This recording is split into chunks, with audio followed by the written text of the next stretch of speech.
Just a slight heads up before starting, this video or subsequent ones will contain spoilers for the entire game, and if you have not played it I highly encourage that you do so. However, not playing it is not essential for viewing. Now, without further ado, let's begin.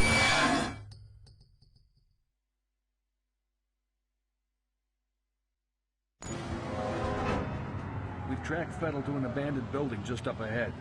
No sign of enemy activity on the satellite, but don't take any chances. Jankowski, you in position? Just say the word. All right, move it out. And here we have it. This is First Encounter Assault Recon, more commonly known as F.E.A.R. As you can see, it's a first-person shooter with some very heavy elements of psychological horror. It was developed by Monolith Productions and published by F.E.A.R Entertainment, and is quite obviously the first game in the F.E.A.R series. First released October 18th, 2005, F.E.A.R is the first game developed using the newest iteration of Monolith's Lithtech engine. When F.E.A.R came out in 2005, it was a big deal graphically. It used effects such as normal mapping and parallax mapping. Normal mapping meaning that less polygons are used but more detail is added, resulting in F.E.A.R looking as astounding as it does. In fact, I'd say it holds up today, to be honest. In fact, in my opinion, it's the best looking out of the three games. Not so much visually, but more so in terms of aesthetics, and I'll get into that as we go on. Parallax mapping, on the other hand, is an enhancement of the bump mapping or normal mapping techniques applied to textures in 3D rendering applications, such as video games. And what does that mean? Well, it means basically that stone walls and the terrain have a lot more depth to them, providing a great benefit to the immersion of the player into the game world. But enough of that technical jargon, it's time to actually delve into this and dissect it, analyse it, and generally just commentate over it. Not exactly creative, but this is what's going to happen on this channel. Hi, by the way, this is the first episode and I hope you enjoy it. Have a good time. And for the sake of my commentary, I'm just going to rewind a bit back to the beginning. I'd like to just take a look at this opening, as I think it's a really good opening. Its pacing is great, I'd say. It has some very good pacing in the beginning. It really does set you up for what the rest of the game's going to be like. Let's get this straight. F.E.A.R is an action game at heart. Of course, it has psychological horror elements, but those don't really take center stage, because if they did, it'd be more of a survival horror game. And it's not. This is a first-person shooter, and it is an absolutely spectacular one. Already at the beginning of the game, you're given your first gun. And this is a great indication to the player that the gun is an integral part of the game. You start with it, and you will end with it. It's not a game where, like Call of Cthulhu, where you'd retrieve your gun later on. If you started with your gun in Call of Cthulhu, you'd probably think, wait, the rest of the game I'm going to be using this gun, aren't I? No. In Call of Cthulhu, it's paced very well so that you get the gun when things start to delve into more survival horror routes, in terms of collecting ammo and basically fending off enemies, but doing it in a smart and tactile way. But we're not here to talk about Call of Cthulhu, that's for another video, and yes, I will be covering that, and I actually can't wait to. And speaking of establishing expectations, that flash forward of the man's face on the chair is another example of what to expect in F.E.A.R. It's like the gun given to you at the start of the game. You're given the gun, so they expect you'll be shooting a lot of things, and you're given that very brief glimpse into the visceral horror and gruesomeness of First Encounter Assault Recon, so as to know what is to come. Because if there wasn't any horror in the first part of the game, you'd be a bit confused when it all starts to get weird. Well, although the argument could be made that due to F.E.A.R's very grimy look and almost loneliness in terms of its environments, you are, for the most part, always trudging from one location to the next alone, and then bang, out of nowhere, you're in a firefight. It's all very tense, and it's paced absolutely fantastically, if I'd say.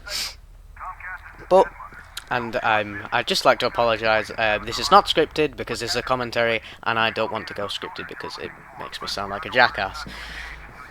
No, I assume I don't sound like a jackass now. That was so sad, I'm sorry about that. So, I feel like And as you've probably noticed, I'll be skipping over cutscene and most story-related elements, as I really don't want to cover the story in F.E.A.R because, to be honest, I don't like it. I don't like how it's conveyed to the player, and to be honest, I don't really find it that well told. Towards the end, it starts to get a bit more interesting, and I'll probably briefly cover it towards the end of this series, but for the most part here, we're just going to discuss what makes F.E.A.R such a great first-person shooter, and what makes it such a great horror game, to be honest. This is the first chapter, so obviously you wouldn't expect much action to go on. It'll be a bit jarring. It wants to set up its world, it wants to set up what's going on, what's going to happen, and as we can see here, it's setting up what we'll be using throughout most of the game, and that's bullet time. Literally one of the greatest features in F.E.A.R, and is one of the reasons it is one of the absolute pinnacles of the first-person shooter genre. However, I will be discussing later on, would F.E.A.R be as good without the first-person shooter bullet time mode? I don't know why I had such a difficulty saying that sentence. But would it? It's a question I actually got asked when I was at a friend's house playing Max Payne 3. They said, do you really think the game will be as good without bullet time? Now, Max Payne is a completely different game, but I will be divulging into that idea later on, so look forward to that when we get more into the actiony parts. But that was the first chapter, and it is a very good introduction to what F.E.A.R is going to be. Unexpected little things are going to happen. You might not have seen the guy who walked past the door if you were just looking around your environment. You might have just heard the sound, and that's one of the greatest parts about F.E.A.R's horror. It's all about discovery. You might discover things that aren't meant to be seen, a bit like the G-Man in Half-Life 1. And we move into the second chapter, or interval, as F.E.A.R likes to call it. And this is where things start to get a lot more action-based. And the excess of blood in the area really gives the player an indication of how gory the game is going to be. Now, I just want to highlight how F.E.A.R's action is so in your face, but how entertaining that in your faceness, if that's a word, is. And it's very flashy. It's very excessive, its action. Everything explodes. It's been compared to a John Woo movie. In fact, I'd like to just compare a scene from a John Woo movie to a scene in F.E.A.R. Triple G Man Lives also made this comparison in his F.E.A.R review. And I'll also make my own little comparison here.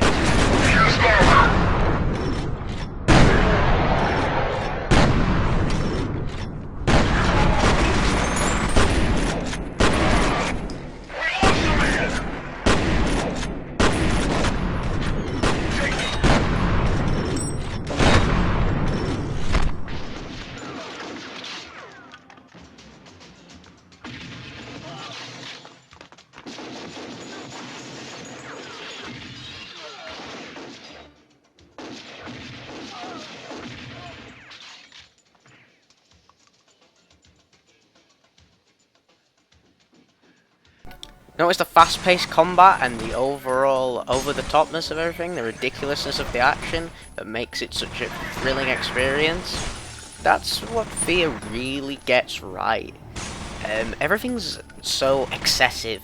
You shoot someone, they just explode into blood depending on the weapon you use. You shoot parts of the environment like papers or walls, and everything just like it bursts, and there's so many all of these little particle effects that come out. It really is absolutely essential to this game's gunplay.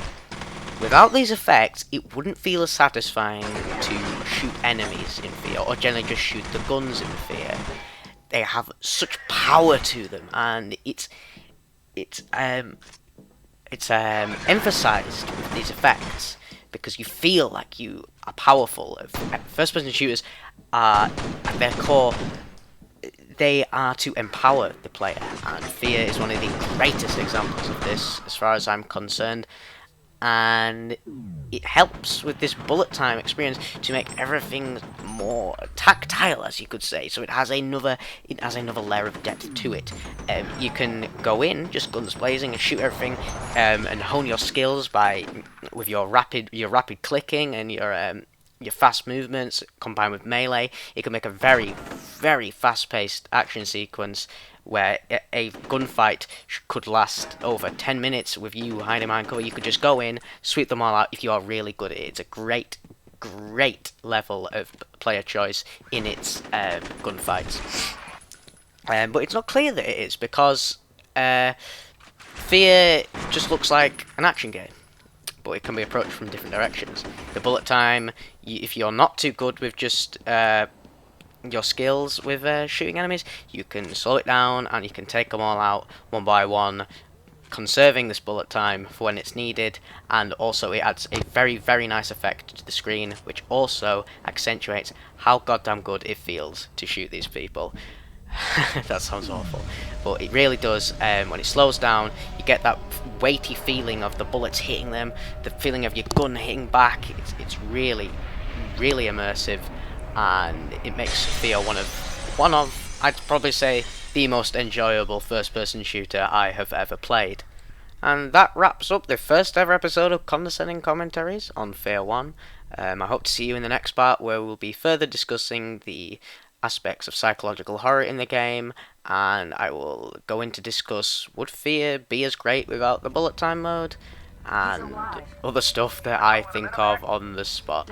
Don't know how many parts there will be of this. I'll judge as much substance as I have that to talk about. I'll keep making them, and as soon as that's done, I will take on the next game. But until then, I'll see you next time. You can't send him in alone, that's crazy. He can take care of himself. Now move!